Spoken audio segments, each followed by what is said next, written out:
Fondi për të drejtën humanitare në Kosovë diskutoi për raportin gjykimet për krimet e luftës në Kosovë, me çka ende ballafaqohen këto procese, raporton Ekonomia Online. Gjatë vitit 2024 kemi ngritur 14 akt akuza ndaj 25 persona.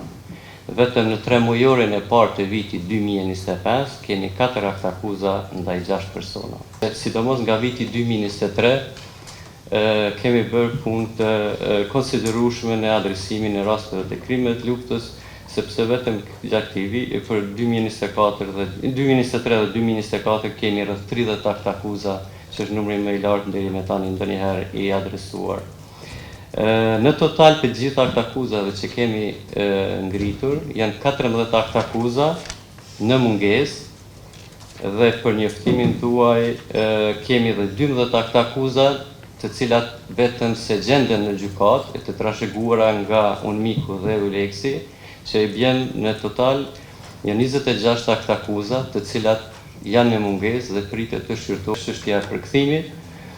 Ne kemi sfidë të madhe në adresimin e nevojës për përkthimin e çdo dokumenti dhe çdo dosje të krimeve të luftës në gjuhën shqipe ose serbe ose anasjelltas për shkak të mungesës përkthyesve. Kriminalët e luftës duhet gjetur dhe sjellur ta vuajnë dënimin për gjykimin mungesë është një hap jashtëzakonisht të rëndësishëm në raport me vënien e drejtësisë për viktimat dhe në dënimin meritor për kriminalët. Krimet e luftës dhe krimet kundër njerëzimit që janë kryer gjatë periudhës së luftës në Kosovë nga shteti i Serbisë kanë lënë pasoja të thella, jo vetëm për ata që i përjetuan drejt për drejt, por edhe për shoqërinë në tërësi. Për herë të parë, Qeveria e Republikës Kosovës ka prioritizuar krijimin e një dokumenti strategjik për drejtësinë tranzicionale, e cila do të trajton shkeljet e rënda të drejtave të njerëzit dhe shkeljet e së drejtës ndërkombëtare humanitare, që të gjitha shkresat e lëndës të jenë të përkthyera në gjuhën serbe, kur të akuzuarit janë të nacionalitetit serb.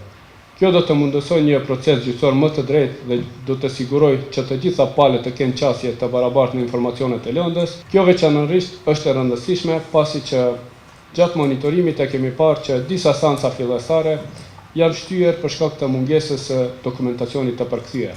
Fondi për drejtën humanitare në Kosovë tash e disa vite në rekomandimet vjetore e thekson domosdoshmërinë e vendosjes së bashkëpunimit juridik me Serbinë.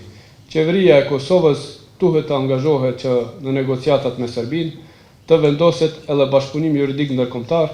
Gjatë diskutimeve u tha se ka rritje të numrit të akt akuzave si edhe të përpjekjeve për përmirësimin e kapaciteteve profesionale dhe për rritjen e stafit mbështetës për të menaxhuar këto raste.